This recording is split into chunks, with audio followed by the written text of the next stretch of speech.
Hello, my name is Adam Olsen. I'm the member of the Legislative Assembly for Saanich North and the Islands, and I am very happy to be participating this evening in Bedtime Stories, and thank you to City of Victoria Councillor Charlene Thornton-Joe for setting this up, and I'm very happy to be participating, and very happy to be reading a book from a local author, my mother, Sylvia Olsen.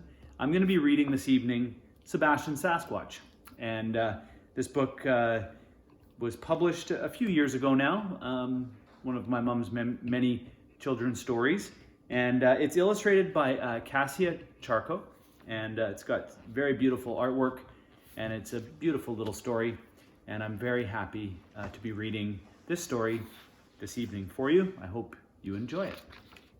Sebastian Sasquatch, and as you can see, this book has been dedicated to Reuben, Silas, who's operating the camera for us right now, and Joey. Reuben and Joey are my nephews, the little boys who inspire me. So this is, and as you can see, it's even been signed and by the author herself. She can't wait, by the way. My mom, Sylvia, as many of you may know, has been impacted personally by COVID-19. She can't wait to get back together with those little boys that inspire her. And they're not so little anymore, but nonetheless, we can't wait to be able to get back together again. Until then, we will get back together on social media. Sebastian Sasquatch lives in Puddle Valley. It's the most beautiful place in the world. Puddle Creek is surrounded by fields of lupins, buttercups, roses, and tiger lilies. The mountains around the valley are covered with giant Douglas fir and cedar trees. Sebastian climbs high into the tall trees until the spindly tops bend over with his weight. See the beautiful artwork. Sebastian loves Puddle Valley. He swings in the trees like a monkey from limb to limb with his very long arms. He swims in Volcano Lake until he is so cold his hair stands straight up. He fishes in Puddle Creek until his stomach is so full he can hardly climb back up the bank. There's Sebastian. Sometimes Sebastian plays hide and seek with Brooklyn, the bear cub. Brooklyn says she likes Sebastian because he has long, thick brown fur like hers. But even if Sebastian washes his long, soft fur so it shines in the sun, Brooklyn mostly prefers to play with other bear cubs. Sometimes Sebastian plays tag with Ferdinand, the fawn. Ferdinand says she likes to play with Sebastian because of his big smile. But no matter how much Sebastian smiles, his friendliest smile, Ferdinand never wants to play for long. There's Sebastian and Ferdinand and Brooklyn. Sebastian's father plays with him sometimes, but he is very busy doing grown-up things. Sebastian's mother plays with him once in a while, but she is also very busy doing grown-up things. Sebastian wishes there was just one Sasquatch child in Puddle Valley to play with. But even if Sebastian were to run all day and into the night, he would not find another Sasquatch child. There are no Sasquatch children for at least a few days running, and that is far too far to go and find a friend.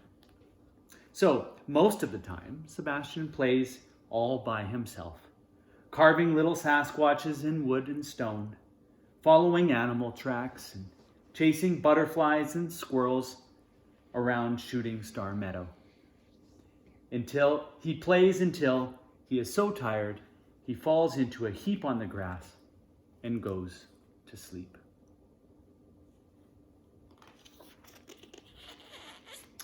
This is the Puddle Valley Campground and Adventure Park. Very close to Sebastian's home is the Puddle Valley Campground and Adventure Park. It is a wonderful place, full of children. They arrive with their families in the spring and stay until late in the summer.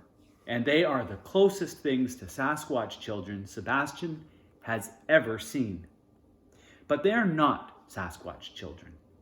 Mother says they are human children, and that it is best to stay away from the Puddle Valley Campground and Adventure Park. Poor Sebastian. There's Sebastian with his mom and dad. It is a place for humans. You have Shooting Star Meadow and Volcano Lake and all the rest of Puddle Valley to play in, says Mother. Only very special human children can see Sasquatches. I doubt you're going to find one at the Puddle Valley Campground and Adventure Park. But Sebastian is lonely. So he sits outside the fence at the campground and watches the human boys and girls laughing and playing. Even when Sebastian sits up tall and waves and smiles, no one looks his way. It's best that you play with your animal friends, Father says later. Only very special human children want to play with Sasquatches. If only Sebastian could find a very special human child, then he would be able to play too. Lots of things that you might like doing here, swinging on swings and playing soccer and pirates. Poor Sebastian, sitting all by himself, waiting for a very special human child to play with. One day, Sebastian sees a little girl on a shiny red bicycle. It has streamers floating from the handle grips and brightly colored beads on the spokes that make a cheerful clicking sound when the wheels turn around. Sebastian is sure this girl must be very special to have such a beautiful bicycle. So he leaps out from behind the fence and jumps up and down. He wiggles his ears, he smiles a very big smile, he dances his fanciest dance steps in front of the girl. But the girl rides her bicycle right past him without even looking his way. That is a really special bicycle. Poor Sebastian. Late the next day, Sebastian sees a girl with fluorescent pink running shoes. They are the finest looking running shoes he has ever seen. They sparkle brightly like stars on a clear night. And that's not all. Each time the girl takes a step, lights flash on and off like tiny pink and silver flames. Sebastian is sure she must be a very special girl to have such wonderful running shoes. So he leaps out from behind the fence and winks at the girl. He whistles his favorite tune and claps his hands. And he stands on one hand and wiggles his toes. He curls into a perfect somersault, rolling up onto his feet as smoothly as a stream tumbling over river stones, and takes a bow. Ta-da, he says. But the girl runs right past him as though he isn't even there. Poor Sebastian.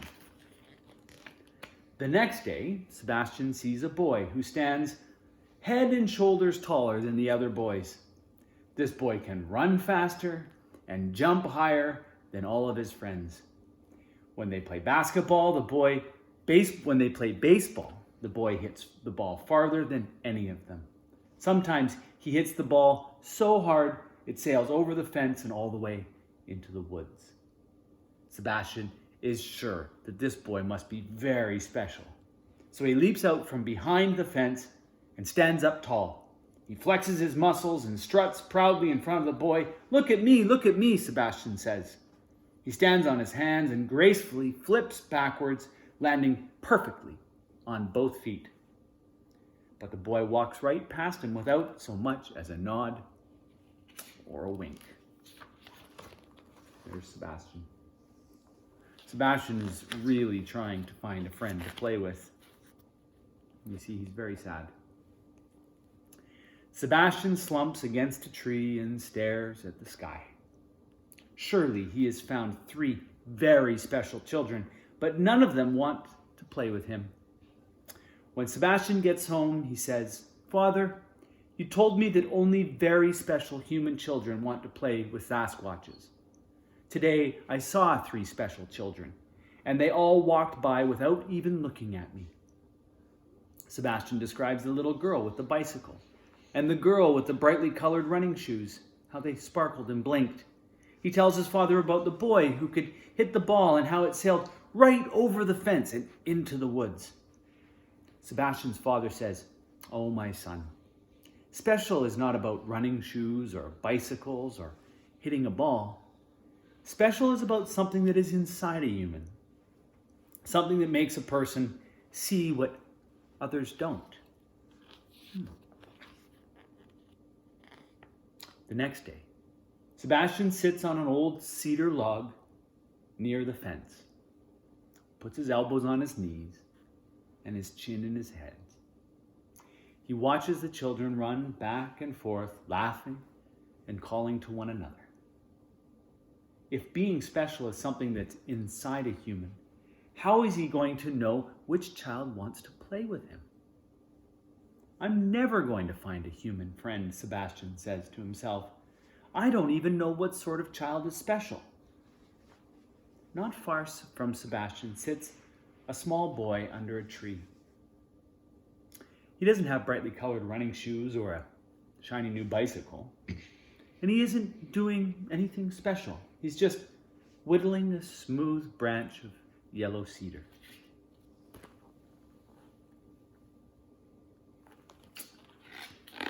Sebastian gonna find a friend?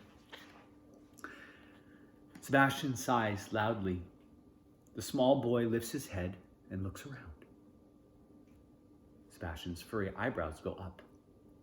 He tries a little cough. The small boy looks in Sebastian's direction. Sebastian stands up. The boy stands up. Sebastian stamps his feet. The boy stamps his feet. Sebastian claps his hands. The boy claps his hands. Sebastian laughs. The boy laughs. Sebastian says, "I'm Sebastian.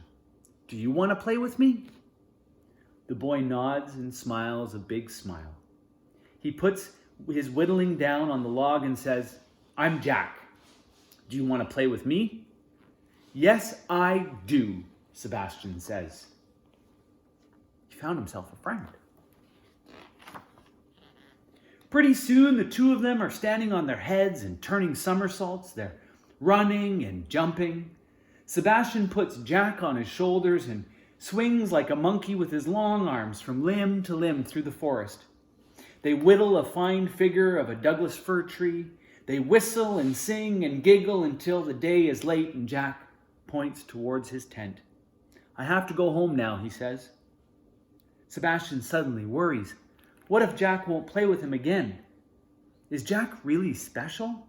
He seems so ordinary. Jack can see Sebastian. He has even played with Sebastian. All Sebastian knows is that Jack has made him feel very special indeed. Perhaps that's the thing that makes Jack special. Jack says, "I'll see you tomorrow." "Yes," Sebastian said, grinning, "and I will see you too." Pretty cool. So what do you think? That's the end of the story. So what do you think? The special boy was able to see Sebastian. That's what's so important, is that sometimes when you go out in the forest, maybe the Sasquatch is there, and that's part of the mystery of the Sasquatch. So this was Sebastian Sasquatch. It was written by my mother, Sylvia Olsen. Thank you very much for joining us in Bedtime Stories, me and all my colleagues here in the Capital Region. Thank all of them for taking time to read bedtime stories in this really unique time. I hope you're doing well. I hope your families are doing well. And I look forward to seeing the other stories and hearing the other stories as they come in future evenings. Thank you very much. Again, I'm Adam Olsen. I'm the MLA for Saanich North and the Islands, and I was reading you the story Sebastian Sasquatch, written by my mother.